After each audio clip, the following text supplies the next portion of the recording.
Hello, మనం ఈరోజు వచ్చినాం బద్రీనాథ్ టెంపుల్. ఇక్కడ దగ్గర ఎక్కడ ఉందంటే ఇది మేడ్చల్ దగ్గర. మేడ్చల్ మన బండ మైలారం దగ్గర.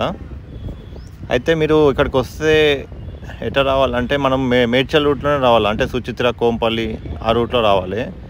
పొరపాటున షామర్పేట నుంచి అస్సలు రావద్దు. ఆ రోడ్ వచ్చినావంటే నీకు అక్కడ షామర్పేట దాకా బాగుంటుంది, మళ్ళీ ఊర్ల లెక్కనే ఉంటుంది. ఆ ఊర్లలో వచ్చినప్పుడు ఏమవుతుంది అంటే మొత్తం రోడ్ అంతా గలీజ్గా ఉంది. ఎట్లా అంటే పొక్కలు ఉన్నాయి మొత్తం అన్నీ. ఆ రోడ్లో అస్సలు రాకరు. వస్తే మొత్తం మీ టైం అంతా వేస్ట్. ఇంకోటి ఏంటంటే మీరు ఏమన్నా తినకుండా రాకపోతే అక్కడ హైవే నుంచే పార్సల్ తెచ్చుకోరు. ఎందుకంటే నియర్ బై సరుకులు అయితే ఏం లేవు తినడానికి. అంత ఎండకి మళ్ళీ మీకే పూజ అయిపోయినాక బయటకు వచ్చి తినడానికి కూడా ఏం లేదు. మళ్ళీ రోడ్ ఎక్కాలంటే మీకు ఒక 10-15 నిమిషాలు పడుతుంది. ఆ టైం లోపల మీరు మళ్ళీ ఫుల్ ఎంటీ స్టమక్ అయిపోతుంది. పార్సల్ తెచ్చుకొని అక్కడ బండి పక్క పెట్టుకొని తినేసి మెల్లగా నిమ్మలంగా వెళ్ళండి. టెంపుల్ అయితే బాగుంది, మంచిగా దేవుంది. అదే కుబేరుడు కూడా ఉన్నాడు ఇక్కడ. మంచి మొక్కని ధనవంతులు అవుతారు. బద్రీనాథ్ టెంపుల్ కదా, కుబేరుడు కూడా ఎప్పుడు ఇన్నే ఉంటాడు. కానీ టెంపుల్ అయితే బాగుంది. మీరు వచ్చే రూట్ ఉంటే సుచిత్ర, కోంపల్లి నుంచే రండి.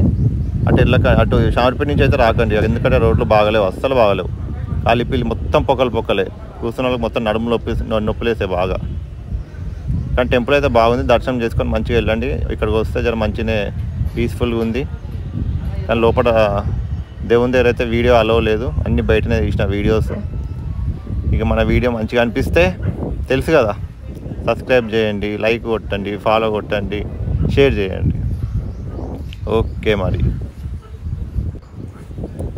ఈ అంకుల్ అయితే నన్నే చూసుకుంటా కూర్చుండు, లోపల కొనియకుండా. ఆ ఎంట్రన్స్ అదే గుడి.